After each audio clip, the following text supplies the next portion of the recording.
श्री कैलाश चंद जी साहिब का। इसी क्रम में श्री पार्श्वनाथ दिगंबर जैन स्वर्ण मंदिर ट्रस्ट लाट बाबू जी कृपया आप आ जाएं और आकर के स्वागत करें, अभिनंदन करें विमल जी रूपकिरण का। यशपाल जैन अतिशय शिवनगर, मनीष जी गमछा, मंत्री शुभम जैन, गीतेश जी, अंकित जैन गोलू और पंकज जी खूब आ जाए, हमारे शंकी जी आ जाए और पाठशाला सुमित जैन साहब कृपया आ जाए। देखिए अशोक संघई जी एक ऐसा व्यक्तित्व हम सबके बीच में है, जब कभी हम श्रीनगर जाकर के देखते हैं तो वहां पर हम सभी को एक ऐसा निःशुल्क चिकित्सा परामर्श देता हुआ संस्थान दिखाई देता है जो लगातार कई वर्षों से हम सबकी सेवा के लिए कार्यरत है। उस चिकित्सकीय संस्थान को समाज को समर्पित किया है तो अशोक संघई जी साहिब ने समर्पित किया है। एक बार जोरदार तालियां अशोक संघई जी के लिए। इसी क्रम में हम आमंत्रित समाज सेवा की शुरुआत की और आज अखिल भारत वर्षीय महिला परिषद की राष्ट्रीय पदाधिकारी है। जोरदार तालियों से उनका अभिनंदन और स्वागत हम सभी लोग करें। लाडगंज विद्यालय से जुड़े हुए राजेश कुमार जी, राजेश किराना, वो भी मुझे दिखाई दे रही है, गैलेक्सी हॉस्पिटल से हमारे बीच उपस्थित है, वे भी अभिनंदन करें। हमारे जैन नवयुग सभा के पदाधिकारी आ जाए, कृपया स्वागत और अभिनंदन से जोड़ते चलेंगे। शंकी जी आप भी आ जाएं, गौरव जी, मंटी, मनीष जी, सभी लोग, अमित जी, वासु, शुभम जी, अमन जी, आप सभी लोग अभिनंदन और स्वागत करें। असल जी, काजू जी, आकाश जी, निवाड़गंज, दीपेश, दीशु, कोषाध्यक्ष हमारे यशपाल जी, नीरज जैन बच्चा, समित जैन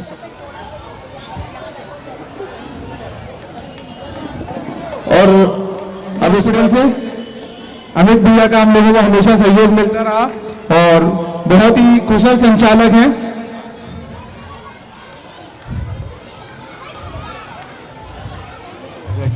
महामुनिराज की जय।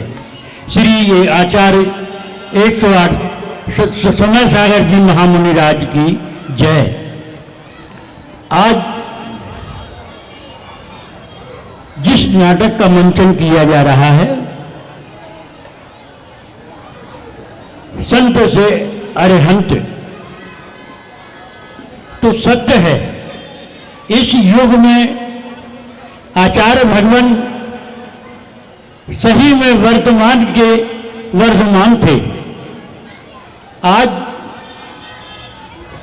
उनका न होना समाज में एक बहुत बड़ी क्षति हुई। वो क्षति विश्वव्यापी हुई, लेकिन उसे गुरुवर के शुभ आशीषों के द्वारा और मुनि संघ के एक संगठित कार्यक्रम के अंतर्गत वह स्थान पूरा करने की कोशिश की गई है। और मैं तो ये कहूँगा कि आचार्य भगवान आज भी इस भारतवर्ष की समाज के ऊपर कृपा दृष्टि बनाए हुए हैं और मार्ग प्रशस्त किए हुए हैं।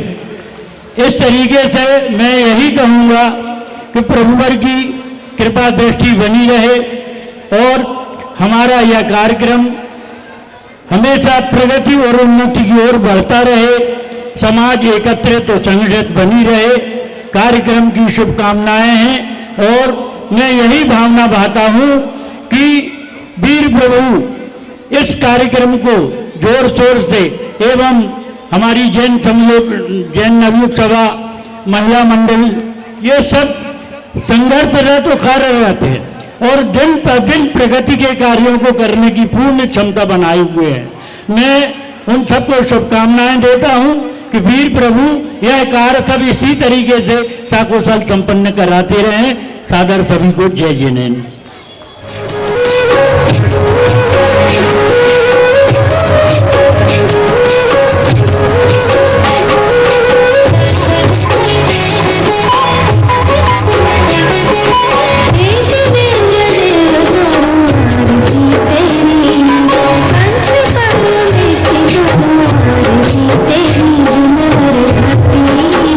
दिन दिन पाऊं हर पल प्रभु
निर्यापक समण मुनि पुंगव श्री सुधा सागर जी महाराज की जय।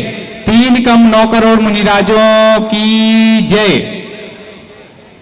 आज आपके समक्ष जो नाटिका प्रस्तुत होने जा रही है उसमें आपको देखने को मिलेगा कि हमारी पाठशाला का नाम है श्री गणेश प्रसाद बड़नी पाठशाला। वो कौन थे बड़नी जी, उन्होंने अपने जीवन में क्या किया, साथ ही साथ आचार्य भगवान विद्यासागर जी महाराज के गुरु आचार्य ज्ञान सागर जी महाराज ने कहां पर शिक्षा प्राप्त की, वहां से लेकर के आपको सारा क्रम यहां पर देखने मिलेगा। साथ ही साथ आचार्य भगवान के वो चमत्कार जो खुद तो नहीं करते थे लेकिन उनके आशीर्वाद से होते थे, वो चमत्कार आज इस नाटिका में आपको देखने को मिलेंगे। इस नाटिका का लेखन किया है हमारी पाठशाला की जुड़ी हुई श्रीमती सारिका सिंघई जी ने, और पूरी तैयारी बच्चों को कराने में हमारी पाठशाला की समस्त बहनों का अनन्य इसमें सहयोग लगा है। वो कुछ समय पश्चात अभी आपके समक्ष भी नाटिका के बीच में सभी बहनें उपस्थित होंगी जिनने ये कड़ी मेहनत करके बच्चों को यहाँ पर मार्गदर्शित किया है। यह पाठशाला हमारी वैसे तो गणेश प्रसाद जी वर्णी जी द्वारा स्थापित है और उनकी 100वीं जन्म जयंती भी इस वर्ष चल रही है। और 2011 में जब निर्यापक समण मुनि पुंगव सुधा सागर जी महाराज का चातुर्मास हुआ तब इस पाठशाला को और व्यवस्थित रूप मिला और निरंतर पाठशाला के माध्यम से ऐसे सांस्कृतिक कार्यक्रम होते रहे हैं। पाठशाला के माध्यम से सांगानेर संस्थान के द्वारा निर्यापक समण मुनि पुंगव सुधा सागर जी महाराज की प्रेरणा से प्रतिवर्ष एक शिविर बहुत बड़ा लगता है जो कि पूरे जबलपुर लेवल पर लगता है, जिसकी चर्चा पूरे देश में होती है। उसकी तिथि भी आज यहां से घोषित की जा रही है। वह बहुमुखी व्यक्तित्व निर्माण शिविर 2024 का जो लगेगा वह 17 मई से 28 मई के बीच आपके बीच होगा, जिसमें बच्चों को, युवाओं को और बड़े श्रावक श्राविकाओं को जैन धर्म के प्रस्तुति है जो उनको दिव्य दर्शन कराने वाली है। आप सभी को जय जयेंद्र। तो आइए हम सभी चलते हैं श्री गणेश प्रसाद वर्णी पाठशाला नंदगंज मंदिर। यहाँ पर हमारे बच्चों को ज्ञान और संस्कारों के साथ कलाओं का प्रशिक्षण भी दिया जाता है। यहाँ बच्चों का चरित्र निर्माण किया जाता है, जिससे समस्त कार्यों को संपन्न कराने के लिए हमारे पाठशाला समिति के भाइयों का अथक परिश्रम होता है। और हमारे अमित भैया जी समस्त बहनें अपना तन मन धन समर्पित करके बच्चों को इतना योग्य बनाते हैं जो यहाँ ज्ञान प्राप्त करके अपने परिवार ही नहीं बल्कि देश और समाज को अपने चरित्र की खुशबू से महका रहे हैं। जहां आज बच्चे दुष्काल के प्रभाव से अंधकार में जी रहे हैं, आज जन्म लेते ही बच्चे मोबाइल पकड़ लेते हैं और उनके पतन के रास्ते यहीं से खुल जाते हैं। हमारी पाठशाला के शिक्षक समर्पित भाव से इन्हें प्रशिक्षित करते हैं। आप सभी को उनके हृदय से सम्मान करना चाहिए। तो आइए वर्णी जी को संसार में अवतरित हुए 100 साल हो चुके हैं। तो चलिए जानते हैं हम वर्णी जी के अद्वितीय योगदान के बारे में।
वर्णी जी असाध्य वंश के थे।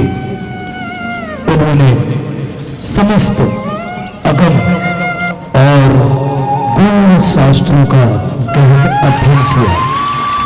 फिर उनका सार सरलार्थ में अनुवादित कर दिया ताकि सभी भक्तजनों को ग्रहण कर सके। समस्त आत्म तत्व और मोक्ष मार्ग को सहज और सरल बना दिया और हमें समीचीन धर्म का ज्ञान कराया। उनके इन्हीं योगदान को अविस्मरणीय और साकार करने के लिए हमने अपनी पाठशाला का नाम श्री गणेश प्रसाद वर्णी रखा और ज्ञान सागर मुनिराज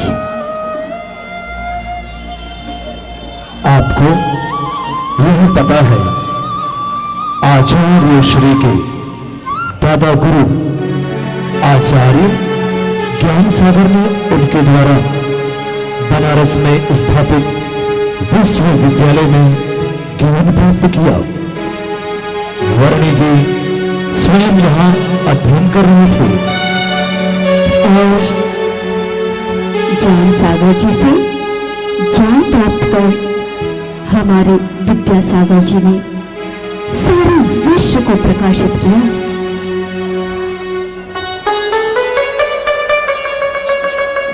तो अब हमारी पाठशाला के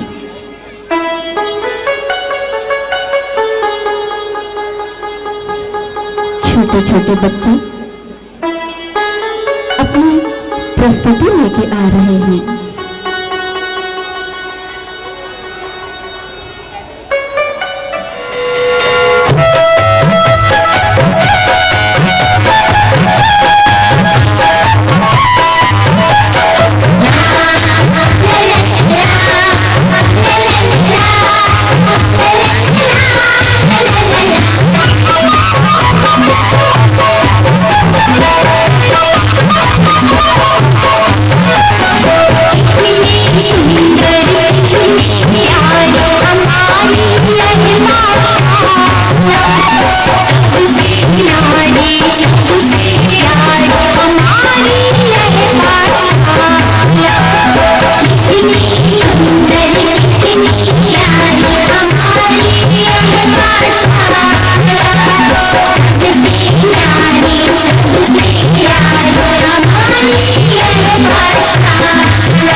हमारे छोटे बच्चों का उत्साहवर्धन कीजिए।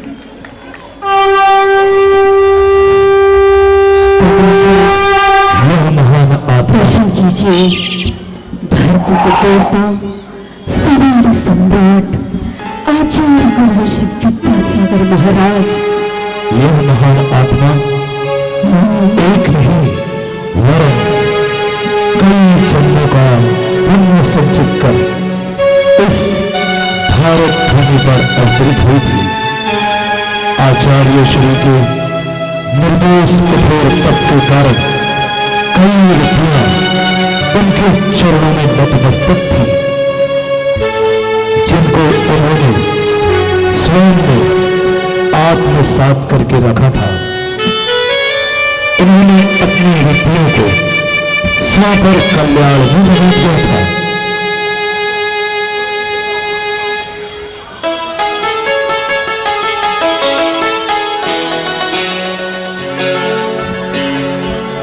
तभी तो आज सारा विश्व जहां अशांति और तबाही के कगार पर खड़ा है, हमारे भारत भी शायद उनके और उनके द्वारा दीक्षित समस्त साधनों की मंत्र साधना और तप के प्रभाव से सुरक्षित है। यदि हम उन्हें पंचम काल के भगवान कहें तो कोई अतिशयोक्ति नहीं होगी। हम सब बहुत भाग्यशाली हैं जो आज हमें उनके दर्शन और आशीर्वाद प्राप्त है। इसलिए सारे विश्व में उन्हें शांति का मसीहा कहा जाता है। गुरुवर्षी द्वारा रचित लोकवादी अंतरराष्ट्रीय स्तर की सर्वश्रेष्ठ लेखन अवार्ड द्वारा सम्मानित किए गए हैं। उन्हें विश्व के समस्त जीवों को कल्याण का मार्ग दिखाया। तो चलिए चलते हैं मल्लप्पा जी के घर, जहाँ विद्याधर का जन्म हुआ है। शरद पूर्णिमा के पावन दिन हमारे आचार्य गुरुवर इस धरा पर अवतरित हुए। वह जन्म से ही अद्भुत तेज लिए हुए सभी विधाओं और कलाओं में प्रवीण थे।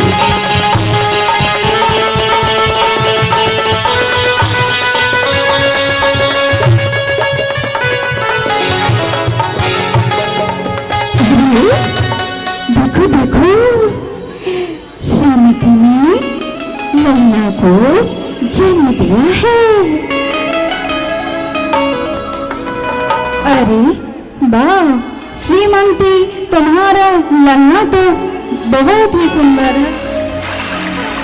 चलो चलो अपन उसका सुंदर सा मुखड़ा देखते हैं।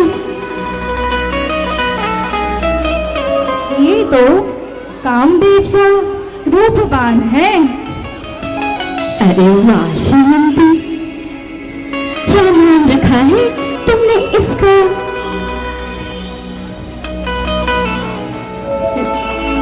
लाओ मुझे भी देखने दो।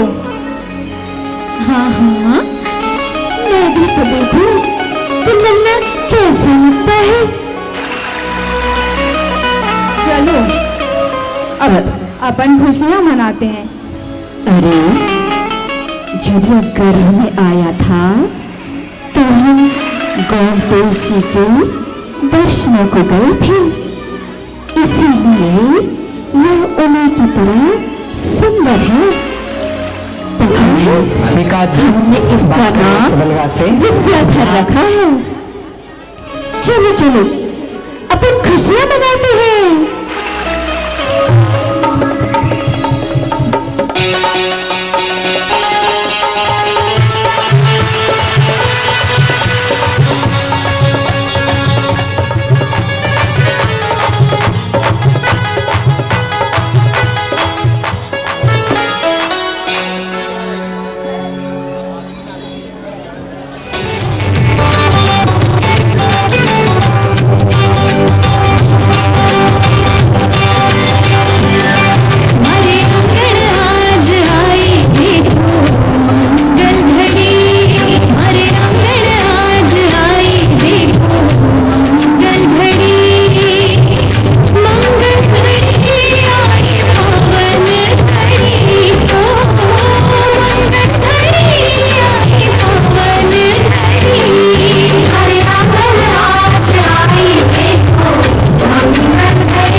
गोरी चमके जैसे चांद सितारे, छोटे से मोरी राती में कोई नजर उतारे, असफलता भूले जैसे कोई शादी को छूले, असफलता भूले जैसे कोई शादी को छूले।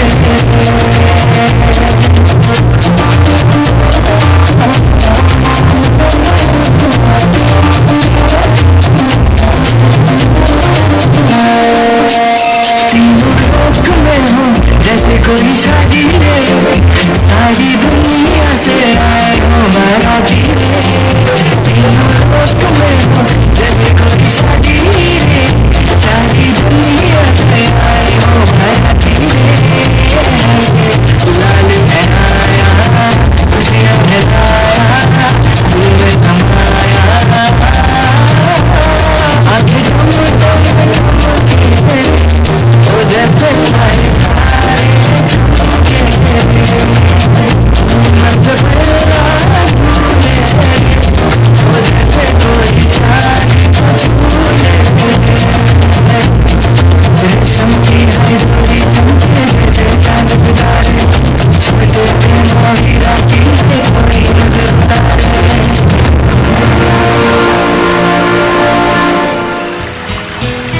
होते जाते हैं।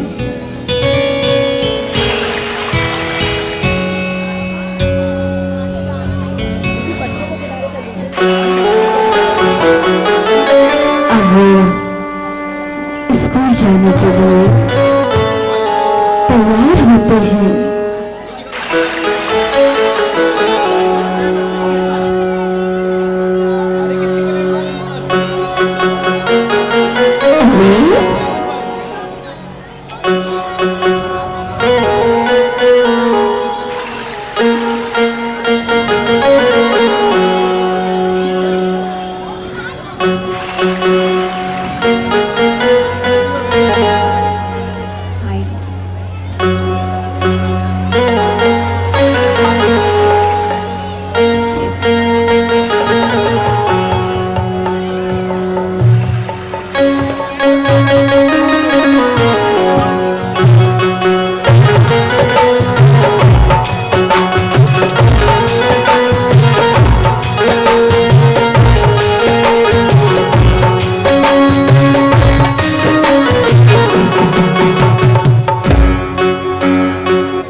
आज हमारा विद्याधर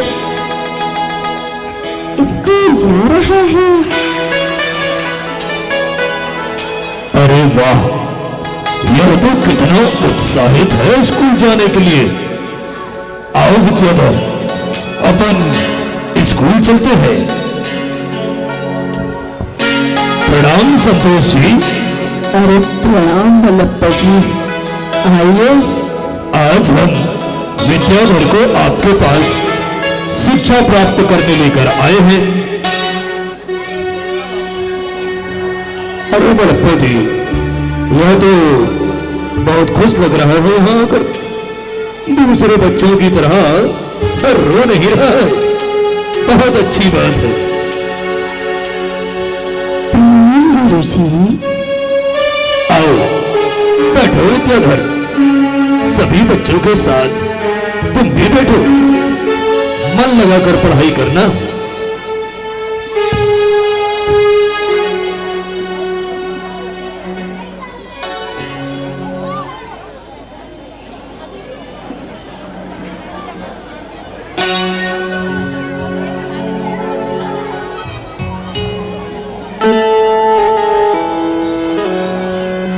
बताओ बच्चों, 2 गुणित 2 यानी कितना होता है?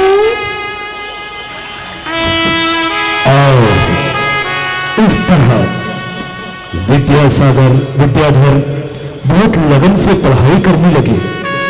वह हर प्रतियोगिता में प्रथम आते धीरे धीरे दिन निकलते चले गए। और विद्याधर बड़े हो गए। अरे विद्याधर, तुम तो हर वर्ष की तरह इस वर्ष भी कक्षा में प्रथम आए हो।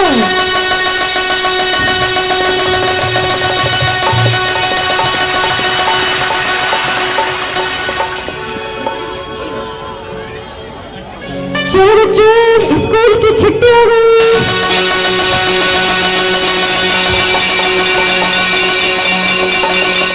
अरे विद्याधर, तुम तो हर वर्ष की तरह इस वर्ष भी कक्षा में प्रथम आए हो।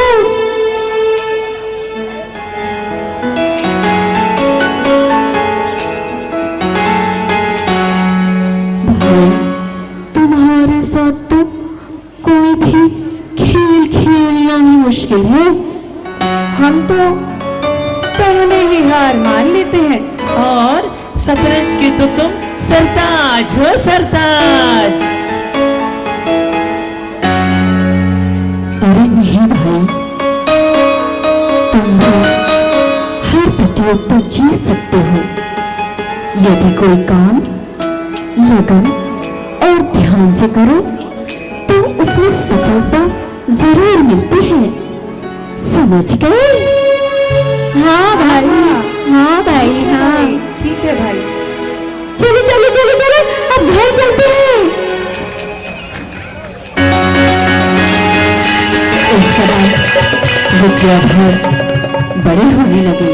वो अपने माता पिता भाई बहनों का बहुत ध्यान रखते थे। सारा दिन गुरुओं की सेवा में लगे रहते और सदा स्वाध्याय और चिंतन करते ही दिखते। एक दिन वो माँ से कहते हैं,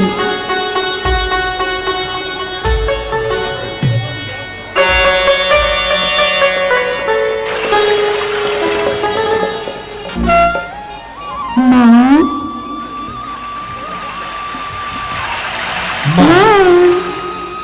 मैं रोज देशभूषण महाराज के दर्शन करने जाता हूँ। मुझे उनके प्रवचन बहुत अच्छे लगते हैं। वे मुझे रोज एक अच्छा नियम दिलाते हैं।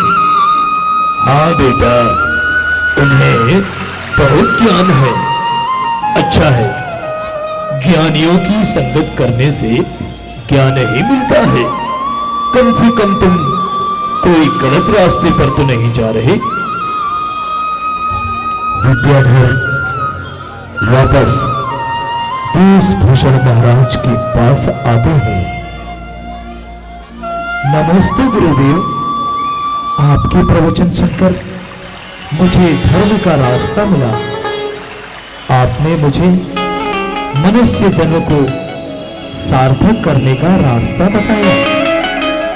मुझे अब सारा संसार भ्रम जाल लगने लगा है। मुझे सभी भोगों से विरक्ति हो गई है। मैं अब ब्रह्मचर्य व्रत लेना चाहता हूं। कृपया मुझे व्रत पालन की आज्ञा दीजिए। कल्याणमस्तु। तुम्हारी ज्ञान पिपासा और व्रतों के पालन में दृढ़ता देखकर तुम्हें ब्रह्मचर्य प्रतिभा प्रदान करता हूँ।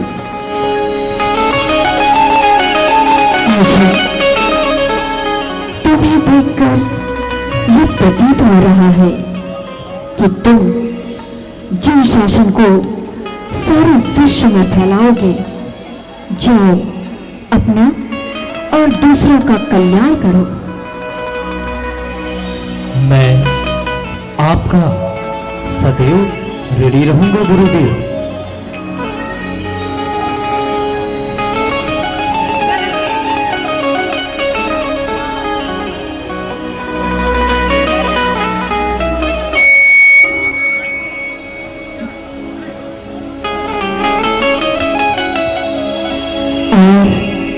विद्याधर ब्रह्मचर्य व्रत धारण कर लेते हैं। ब्रह्मचारी अवस्था में भी वे श्रेष्ठ मुनिजनों की तरह तपस्या करते थे। वे कर पात्र में भोजन लेते थे और नमक शक्कर भी उन्होंने त्याग कर दिया था। इनके इस त्याग और तपस्या को देखकर मां श्रीमती चिंता दूर हो गई। विद्याधर ने व्रत तो नहीं लिया है। हमें डर है कि कहीं विद्याधर दीक्षा ही ना ले ले।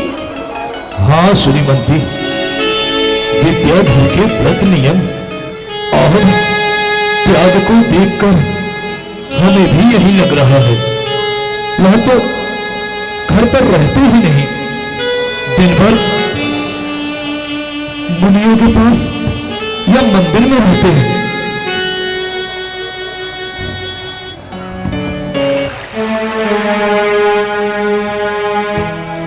और विद्याधर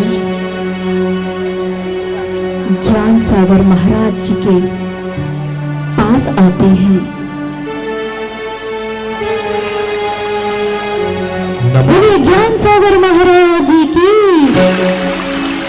नमस्ते गुरुदेव, मैं दीक्षा ग्रहण करना चाहता हूं। कल्याणमस्तु। तुम्हारा ज्ञान और व्रतों के प्रति दृढ़ता देखकर तुम्हें मुनि पद प्रदान करता हूं। मेरी अनुभवी आंखें देख रही हैं कि सारे विश्व को कल्याण का मार्ग दिखाने वाला सूर्य उदित हो चुका है। गुरुदेव, आपने हमारे ऊपर बहुत उपकार किया। मैं आपके ज्ञान के प्रकाश से सारा विश्व प्रकाशित करूंगा। और ज्ञान सागर गुरुवर अपना आचार्य पद त्याग कर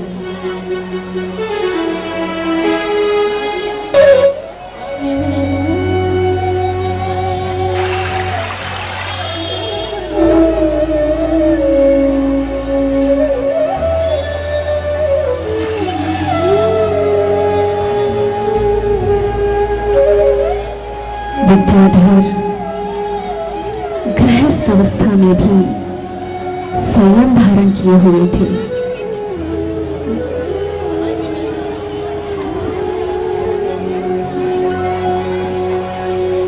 ज्ञान सागर महाराज जी से शिक्षा लेकर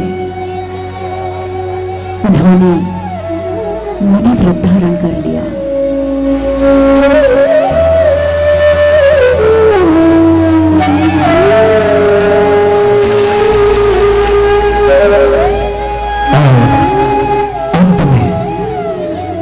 सागर जी ने स्वयं आचार्य पद पर उन्हें आसीन करा दिया।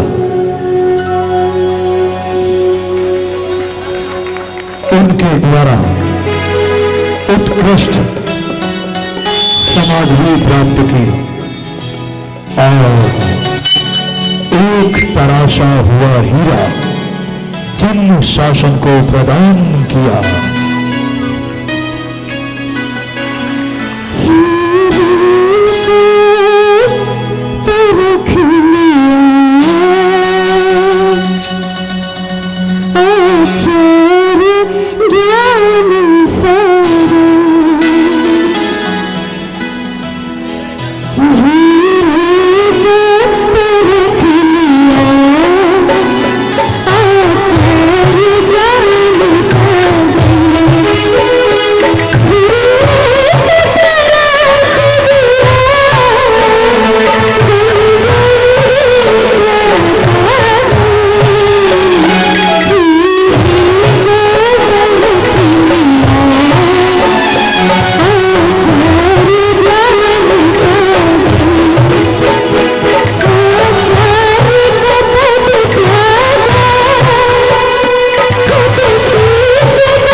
जब स्वर्ग आकर चले गए, पर उनके व्रतों को किंचित मात्र भी टिका नहीं पाए।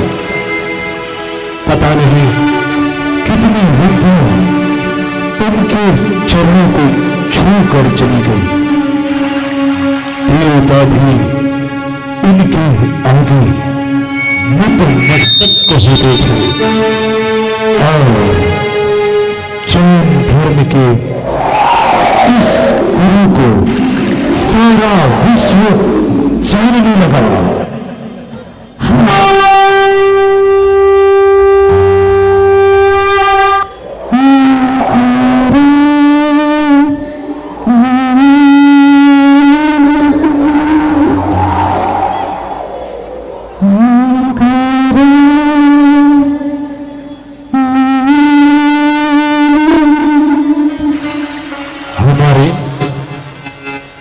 प्रधानमंत्री जी भी कई बार आचार्य श्री का आशीर्वाद लेने आए, जो आज भारत ही नहीं विश्व के दिलों पर राज कर रहे हैं।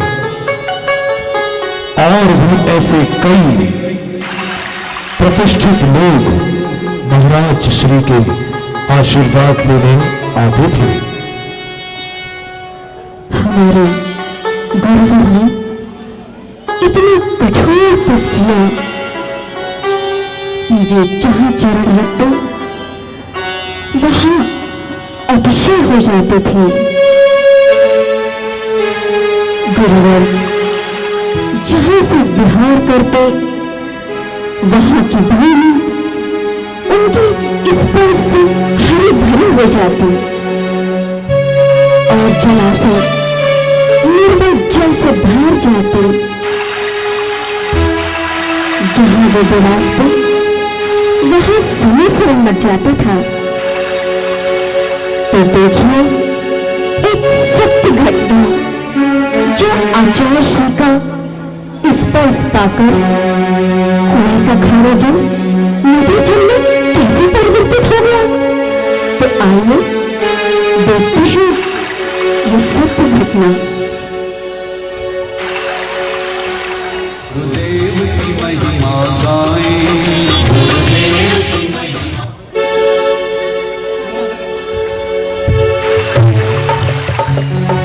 बात 1994 की है। आचार्य श्री रामसेठ से विहार करते हुए कनई कला ग्राम पहुंचे।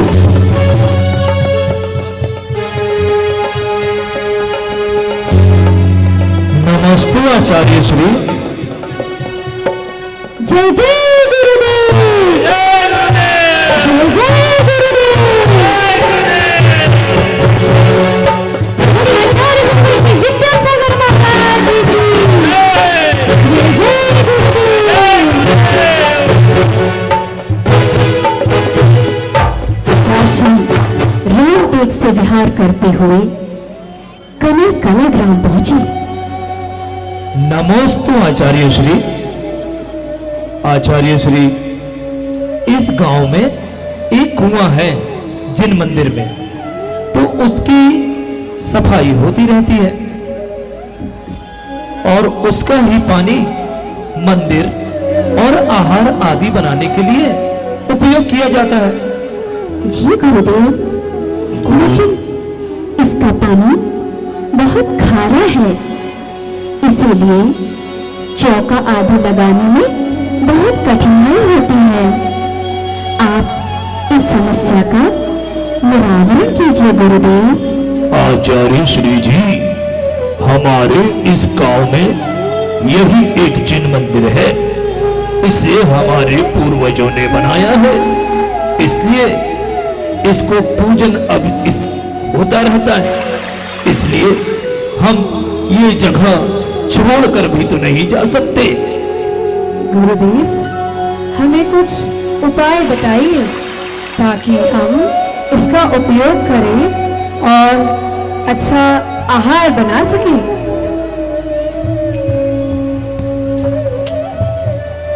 गुरुदेव सबको आशीर्वाद देते हैं सब चले जाते हैं। रात भर गुरुदेव उस कुएं के पास ध्यान लगाकर बैठ जाते हैं।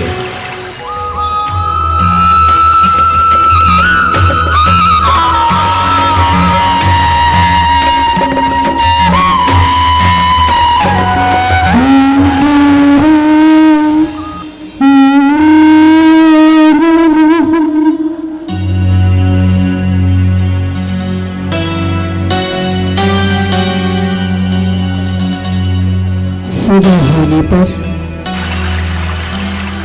जब गांव के लोग जलाशय में जल भरने आते हैं तो देखिए क्या चमत्कार होता है।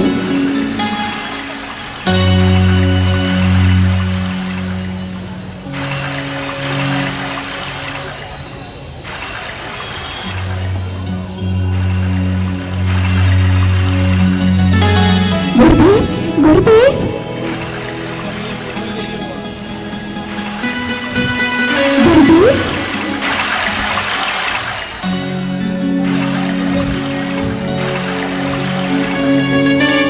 और सब गुरुदेव के पास आते हैं।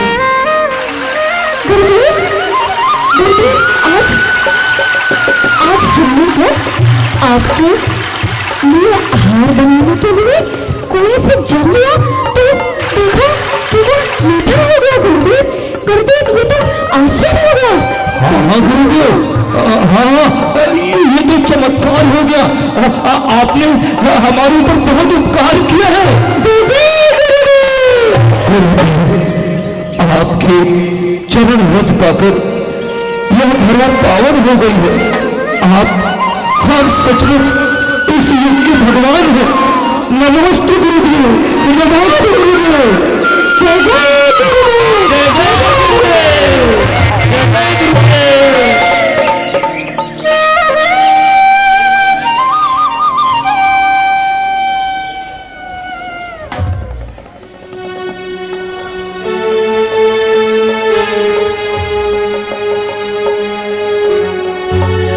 हमारे आचार्य जी ने हमारे ऊपर बहुत उपकार किए हैं जिनका वर्णन करना अत्यंत कठिन है। उनकी करुणावान आंखें मूक पशुओं की व्यथा को भी जान लेती थी। चारों गतियों को जीवों को सुख और शांति प्रदान करने वाले थे वो। धन्य है ऐसे तीर्थंकर से गुरुदेव को। हाँ भाई, कितने आसान थे रोगी श्री के आशीर्वाद से ठीक हो चुके हैं। देखिए देखिए कैंसर रोगी की सत्य घटना आपको सुनाते हैं।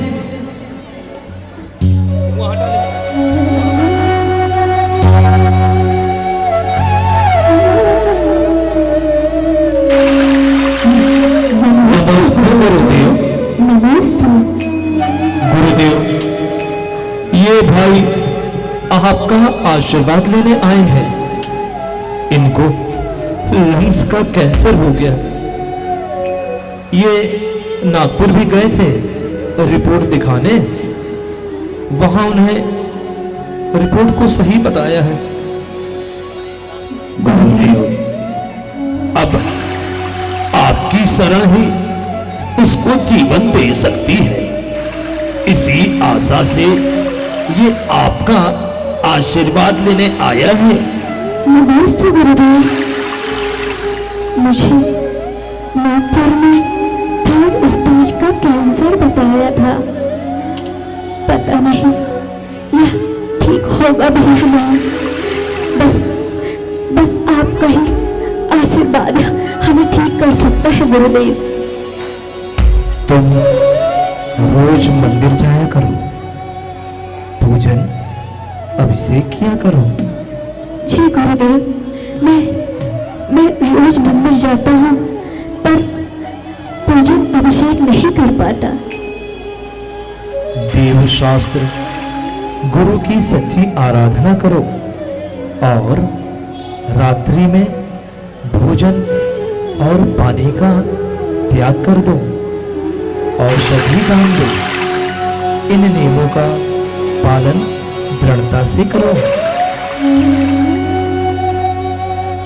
और युवक वहां से चला जाता है। वो वहां से जाने के बाद मुंबई चेकअप कराने जाता है तो वहां पता चलता है कि कैंसर तो था ही नहीं। वह खुशी खुशी गुरुदेव के पास आता है। नमस्ते नमस्ते गुरुदेव, नमस्ते। आपके आशीर्वाद से मेरा इतना बड़ा रोग ठीक हो गया गुरुदेव। आपके बताए नियमों का भी मैंने दृढ़ता से पालन किया था। गुरुदेव, बस आपके आशीर्वाद से ही इन्हें जीवन दान मिला है। आपका दिया हर नियम हमने दृढ़ता से पालन किया था गुरुदेव। जयकारा गुरुदेव का, जय जय गुरुदेव, जय गुरुदेव, जय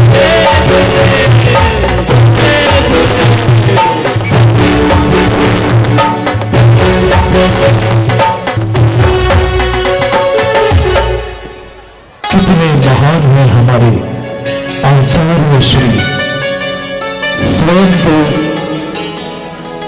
विषय कषायों आरम परिधर से दूर रहते हैं। स्वयं रत्नाकरूपी आभूषण धारण करते हैं और हम उनकी भक्ति मात्र से समस्त लौकिक और पारलौकिक सुख प्राप्त कर लेते हैं। हाँ भाई, गुरुदेव रास्ते तो हमें मोक्ष मार्ग का दिखाते हैं। वो तो हमें अपना जैसा बनाना चाहते हैं, पर हम इन लोगों को, संसार को छोड़ नहीं पाते। देखिए, हम एक गरीब व्यक्ति की सत्य घटना आपको दिखाने जा रहे हैं। कैसे आचार्य श्री के आशीर्वाद से उसकी जिंदगी बदल गई। आइए देखते हैं ये दृश्य।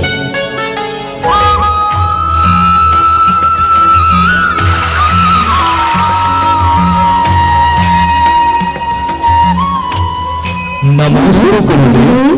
नमस्ते। ये भाई अपनी परेशानी लेकर आए हैं, इन्हें आशीर्वाद दे दीजिए। पता है गुरुदेव, ये अपनी गरीबी से तंग आकर मरने जा रहा था। हम इसे आपके पास ले आए। गुरुदेव, हम दिवालिया हो गए हैं। हमारे पास कुछ नहीं बचा। हमारा घर, दुकान सब बिक गया गुरुदेव। हमारे पास खाने पीने के लिए भी कुछ नहीं बचा। हम तो आत्महत्या करने के बारे में सोच रहे थे गुरुदेव। ये भैया जी हमें आपके पास ले आए। मरना किसी समस्या का समाधान नहीं है। इतने जन्मों के पुण्यों से ये मनुष्य जन्म पाया है। इसको धर्म की राह पर चलकर सफल बनाओ। जाओ, तुम रोज कुछ न कुछ दान किया करो। यदि तुम्हारे पास एक रोटी है तो तुम उसका 1/4 भाग हर रोज दान करो। देव, शास्त्र, गुरु की दृढ़ता से आराधना करो। रात्रि भोजन त्याग करो। इससे तुम्हारे अशुभ कर्मों का क्षय हो जाएगा। और वो व्यक्ति वहां से चला जाता है। धीरे धीरे समय बीतता जाता है। 3 महीने बीत जाने के बाद वह युवक पुनः आचार्य श्री के दर्शन करने पहुंचता है।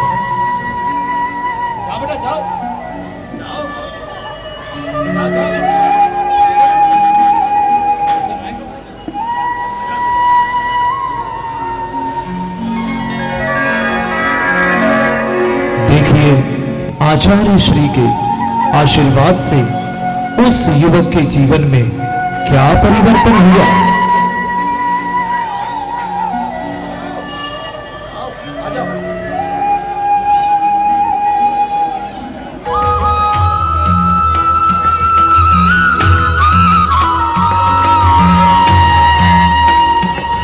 नमस्ते गुरुदेव।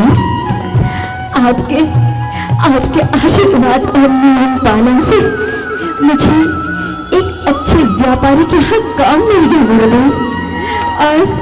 और अब हमने अपना स्वयं का बिजनेस चालू कर लिया है।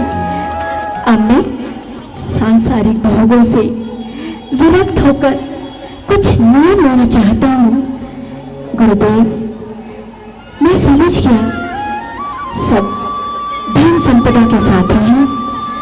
सारा संसार स्वार्थ का है।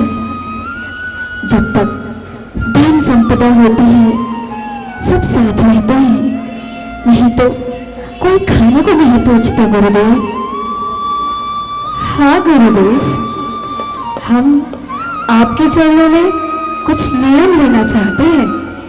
आपके तो दर्शन मात्र से ही सारे अशुभ कर्मों का क्षय हो जाता है गुरुदेव। हमने देख लिया गुरुदेव, यदि समय अच्छा नहीं हो तो कोई साथ नहीं देता गुरुदेव, कोई साथ नहीं देता। तो देखा भाई, आचार्य श्री के इतने उपकार हैं हम सब पर, जिनका वर्णन करना कठिन है। धन्य है उनकी तपस्या। निर्दोष चर्या का कठोरता से पालन करते हुए आचार्य श्री ने स्वयं को संलेखना स्वयं से ही कर ली और अपने सारे जीवन की तपस्या का फल पा लिया। निश्चित ही उत्तम।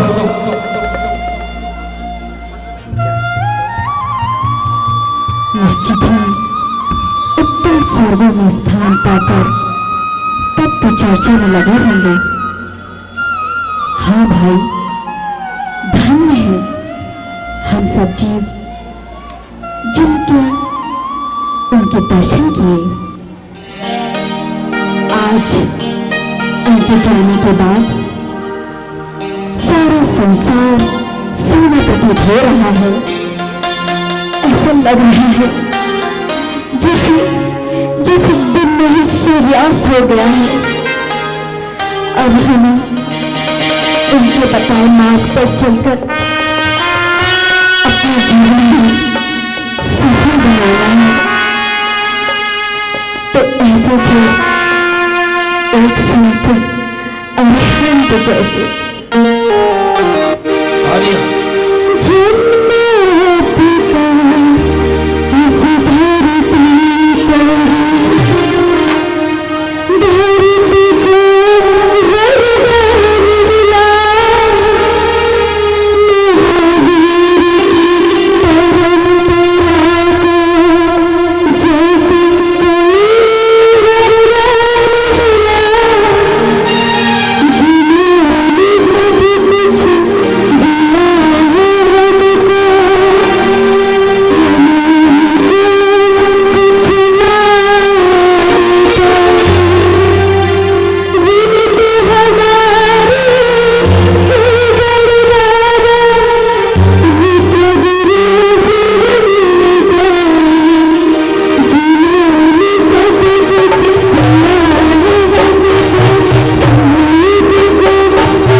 सुंदर प्रस्तुति श्री गणेश प्रसाद वर्णी पाठशाला के बच्चों के माध्यम से दी गई।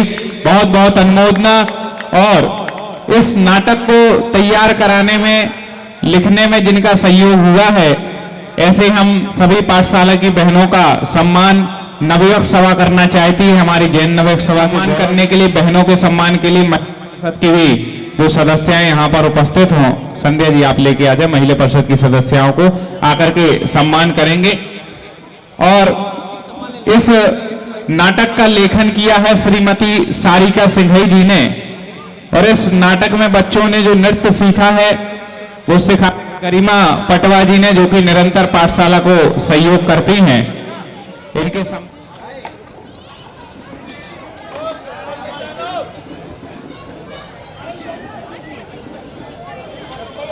चलिए, श्रीमती सारिका सिंघई जी का हो गया सब? हाँ भाभी हो गए? अरे नहीं, ऐसे नहीं।